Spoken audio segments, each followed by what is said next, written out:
With Naina once again. आपका बहुत बहुत वेलकम है। तो हम टेंसेस की सीरीज में ही चल रहे थे, तो we will continue with that only. तो आज हम स्टार्ट करने जा रहे हैं प्रेजेंट परफेक्ट कंटिन्यूस। हमारी जो थी हमने कंप्लीट कर लिया था प्रेजेंट परफेक्ट तक, तो आज हम प्रेजेंट परफेक्ट कंटिन्यूस की सीरीज में चल रहे हैं। एंड आफ्टर दैट हमारा जो प्रेजेंट टेंस है वो बिल्कुल खत्म हो जाएगा। उसमें भी अगर आपको लगता है कि आपका कोई डाउट है तो just comment down, I will try my best to clear that doubt और issue. So let's start without wasting our precious time. So present perfect continuous basically होता क्या है, मैं हमेशा जैसे कि अपनी वीडियोस में बोलती हूँ कि स्टूडेंट ज़्यादातर रूल्स पे ही फोकस करते हैं कि रूल्स क्या है। उसके रूल से हटके भी हमारी एक, हम कह सकते हैं कि एक जर्नी होती है, तो उस चीज पे भी हमारा फोकस करना बहुत इंपॉर्टेंट है। तो प्रेजेंट परफेक्ट कंटिन्यूस टेंस जो है हमारा इसलिए यूज होता है, तब यूज होता है जब हम ऐसे एक्शन के बारे में बात करते हैं जो कि पास्ट में शुरू हुआ होता है पर लेकिन स्टिल हैपनिंग, मतलब कि जो अभी तक चल रहा है या फिर अभी अभी स्टॉप हुआ है या फिर जिसका कनेक्शन अभी किसी चीज के साथ जुड़ा हुआ है। I repeat, present perfect continuous tense हम तब इस्तेमाल करते हैं जब हम ऐसे एक्शन की बात करते हैं जो कि पास्ट में हुआ होता है, यानी कि पहले जो शुरू हुआ होता है पर अभी तक चल रहा होता है, या फिर जस्ट अभी अभी खत्म हुआ है या उसका कनेक्शन कोई है अभी तक। एग्जाम्पल्स इसके देख लेंगे। I have been studying for 3 hours, she has been working hard lately.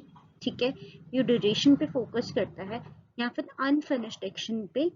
ठीक है, जो या फिर वैसे एक्शन पे फोकस करता है जो कि रिसेंटली फिनिश्ड हुआ, जो काम अभी अभी खत्म हुआ है। मतलब कहने का मतलब ये है कि जो एक्शन अभी अभी खत्म हुआ है उसके नेचर पे कि कैसा था वो एक्शन। ठीक है, उस पे फोकस करते हैं या फिर उसकी ड्यूरेशन की, वो जो काम है वो कितना लंबा चला। ठीक है, या फिर कोई भी अनफिनिश्ड एक्शन है जो कि काम जो अभी तक खत्म नहीं हुआ है उसमें फोकस करता है। तो इसका जो हमारा रहेगा subject plus has have been plus verb की फर्स्ट फॉर्म और पीछे हमारा जो है आईएनजी लग जाएगा इसमें। ये था हमारा प्रेजेंट परफेक्ट कंटिन्यूस का रूल। और ये अफर्मेटिव में, अफर्मेटिव का मतलब है positive. Next one is interrogative use of present perfect continuous tense, मतलब कि इंटेरोगेटिव में हम इसका यूज कैसे करते हैं। इंटेरोगेटिव सेंटेंसेस में हम प्रेजेंट परफेक्ट कंटिन्यूस का यूज इस तरह करते हैं कुछ, जब हमने किसी से क्वेश्चन पूछने होते हैं ऐसी चीज के बारे में जो कि कोई काम, ऐसे काम जो पास्ट में शुरू हुआ था, यानी कि पहले शुरू हो गया था लेकिन अभी तक चल रहा है या फिर रिसेंटली अभी अभी स्टॉप्ड हो गया है। ठीक है, अब इसका स्ट्रक्चर क्या रहता है, यानी कि इसका रूल क्या रहता है।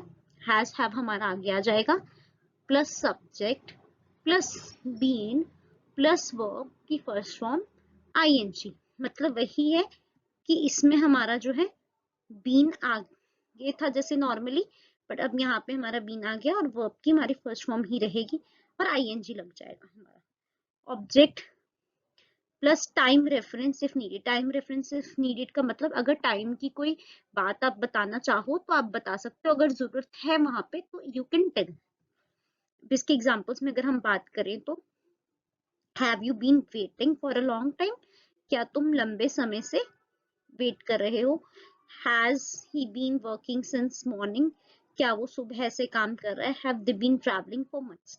इसमें ना एक चीज देखने वाली ये है कि इसमें सिंस फॉर ऐसी चीजें ज्यादा यूज हो रही हैं, जहाँ पे सिंस फॉर ज्यादातर यूज हो वहां पर हम प्रेजेंट परफेक्ट कंटिन्यूअस टेंस का ज्यादातर ही इस्तेमाल, मतलब बेसिकली वहां पे इस्तेमाल करते हैं।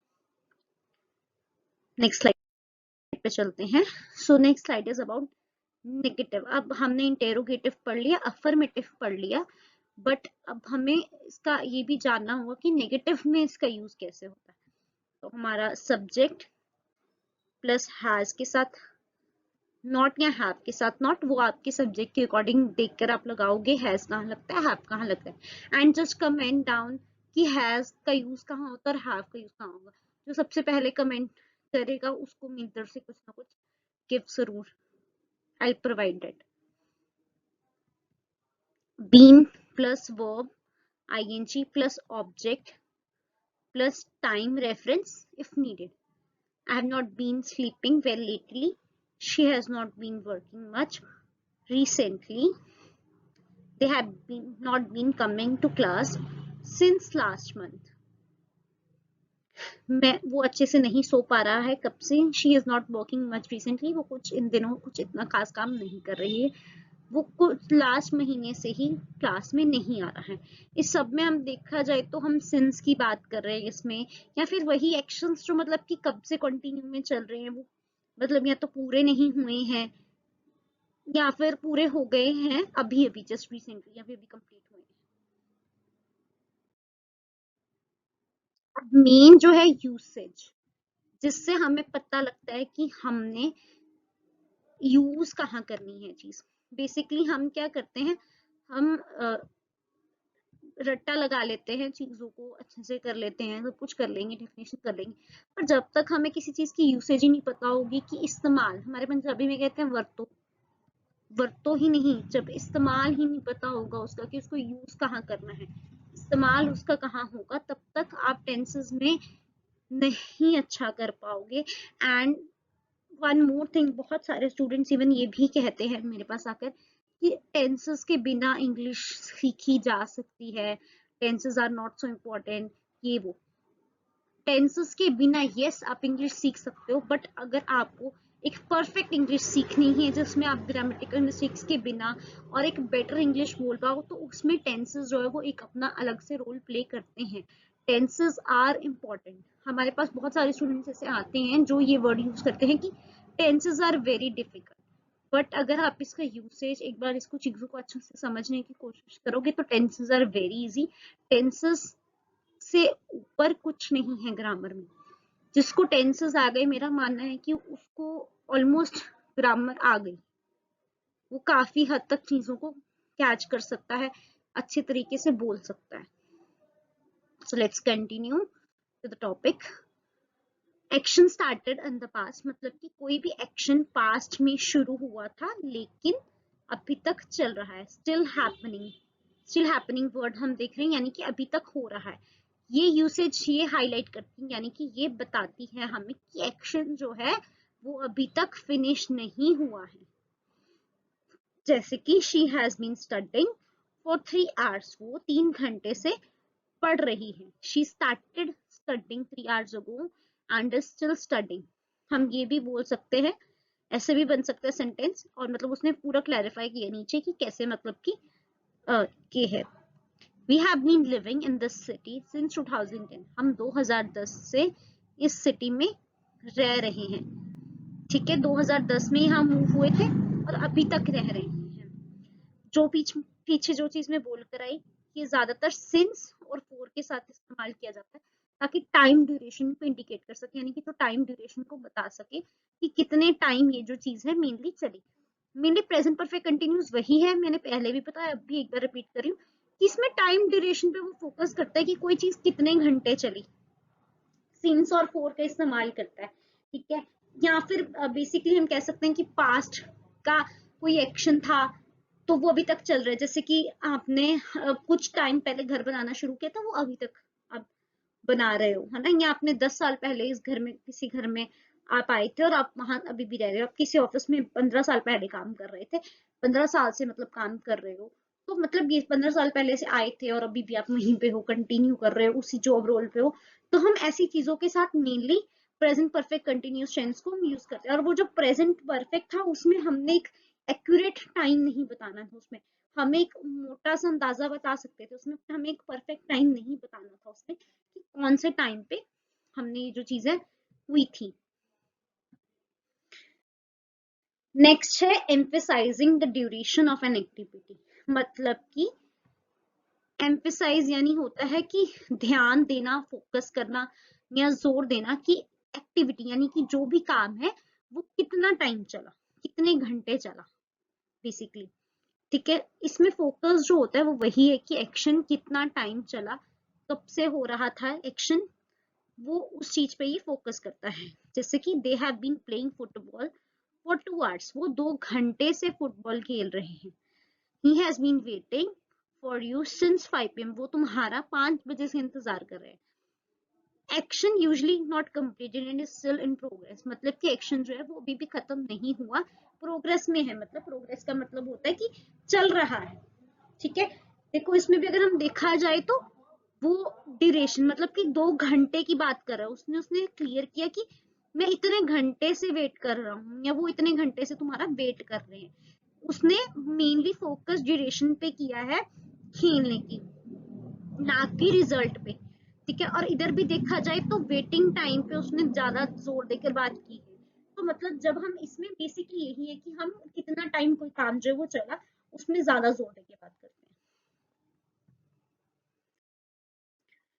Recently completed action with present results, मतलब कि अभी अभी कोई काम खत्म हुआ हो प्रेजेंट रिजल्ट्स के साथ, मतलब कि अभी जस्ट हमने कंप्लीट किया हो कोई एक्शन, प्रेजेंट में उसके हमें रिजल्ट्स देखने को मिले, अभी अभी मतलब प्रेजेंट में ही आपने उस चीज के रिजल्ट देखे, ठीक है। समटाइम्स क्या होता है, एक्शन जो है वो खत्म हो जाता है पर उसके इफेक्ट्स हम अभी भी देख सकते हैं, जैसे कि बारिश रुक जाती है पर फिर भी ये तो नहीं कि ग्राउंड साथ की साथ सूखा हो जाता है, नहीं ना। वैसे ही कि वैसे ही वो गीला गीला सा रहता है, एकदम से वो नहीं सूखता है। अ, हम ये बात कर सकते हैं। कई बार जैसे हम कोई सब्जी बनाते हैं तो एकदम से तो दाग नहीं छूटते, कुछ भी हो, जैसे हमारा कोई कपड़ा भी कह सकते हैं कि हम कोई गंदा हो जाता है तो उसमें से भी एकदम से दाग तो नहीं छूटते ना, उसके इफेक्ट कुछ तो उसका असर रह ही जाता है। तो वैसे ही है इंग्लिश में भी, टेंसेस में भी यही है, इस टेंस में भी कि काम रिसेंटली खत्म हुआ या अभी अभी जस्ट स्टॉप हुआ पर उसके इफेक्ट हम अभी भी देख सकते हैं। जैसे कि she is tired because she has been running, वो थक गई है क्योंकि वो भाग रही थी, ठीक है। भागना स्टॉप हो गया पर लेकिन अभी भी वो आउट ऑफ ब्रेथ है, मतलब कि अभी भी उसको सांस नहीं आ रही है। The ground is wet, it has been raining, ठीक है। रेन हो रही थी उसके कारण जो है ग्राउंड वेट है, रेन स्टॉप हो गई पर लेकिन हम अभी भी गीला ग्राउंड देख सकते हैं। वही कि एक्शन ओवर हो जाता है, एक्शन इज ओवर, एक्शन खत्म हो गया है बट उसका इम्पैक्ट जो है वो विजिबल है, मतलब उसका जो रिजल्ट हम कह सकते हैं, जो उसका असर कह सकते हैं, वो विजिबल है प्रेजेंट में, उसको हम देख सकते हैं। कॉमन मिस्टेक्स जो मतलब यूजुअली स्टूडेंट्स करते हैं, एक बार इसको भी देख लेते हैं हम। I have been knowing him for 5 years, अब यहाँ पे करेक्शन क्या होनी है इसमें, नो, अंडरस्टैंड, ऐसे, बिलीव वाले वर्ड्स के पीछे हम कभी भी आईएनजी नहीं लगाते, इनको कंटिन्यूस टेंसेस में यूज नहीं किया जाता। तो नोन आना था इसकी जगह, नोन हिम फॉर 5 years हो जाना था इसमें। She has been sick for 2 days, she has been sick for 2 days आना था। बी जो है वो यूजली यूज नहीं होता कंटिन्यूस टेंस में। अब आपके माइंड में ये भी होगा कि बीइंग कैसे आ गया, तो बी के साथ अगर हम बात की जाए तो आईएनजी लगाएंगे तो वो बीइंग बन जाएगा। तो बी जो है वो यूज ही नहीं किया जाता कंटिन्यूस टेंस में, हमारा सिर्फ रूल यही कहता है कि बीन लगाना है हमने। Has he been went to school, went यहाँ पे नहीं आना था, went is second form of the verb, जबकि इसमें उन्होंने साफ साफ बोला है कि आपको वर्ब की फर्स्ट फॉर्म यूज करनी है, तो has he been going to school आना था। यूज द बेस फॉर्म यानी कि वर्ब की first form plus ING, not the past participle, यानी कि आपको वर्ब की सेकंड फॉर्म या थर्ड फॉर्म नहीं यूज करनी, ओनली वर्ब की फर्स्ट फॉर्म ही हम यूज करेंगे। बेसिकली वर्ब की फर्स्ट फॉर्म ही यहाँ पे V1 ही यूज होगा, ये ध्यान रखने वाली बात है। बहुत सारे स्टूडेंट्स इसमें बहुत बहुत मिस्टेक्स करते हैं इसी वजह से, बट हमें ये बहुत ध्यान रखना पड़ेगा, हर एक चीज को टेंसेस में ध्यान से करने का ही फायदा है, तभी टेंसेस जो हैं वो प्रॉपरली हो पाते हैं। ओके, सो प्रेजेंट परफेक्ट कंटिन्यूस की हम देखेंगे summary. Present perfect continuous basically use होता है वैसे एक्शंस के लिए जो स्टार्ट तो पास्ट में हुए थे लेकिन अभी भी चल रहे हैं, या फिर हम ड्यूरेशन ऑफ एन एक्शन पे ज्यादा फोकस करते हैं, देखते हैं कि कितनी देर कोई एक्शन जो है वो चला है, या फिर एक्शंस जो कि अभी अभी स्टॉप हो गए हैं पर उनके रिजल्ट्स हमें अभी भी देखने को मिल रहे हैं। Since, for, lately, recently, all day, all week, ऐसे टाइम एक्सप्रेशंस के साथ हम ज्यादातर प्रेजेंट परफेक्ट कंटिन्यूस को यूज करते हैं। इसके कुछ एग्जांपल्स भी दे रखे हैं।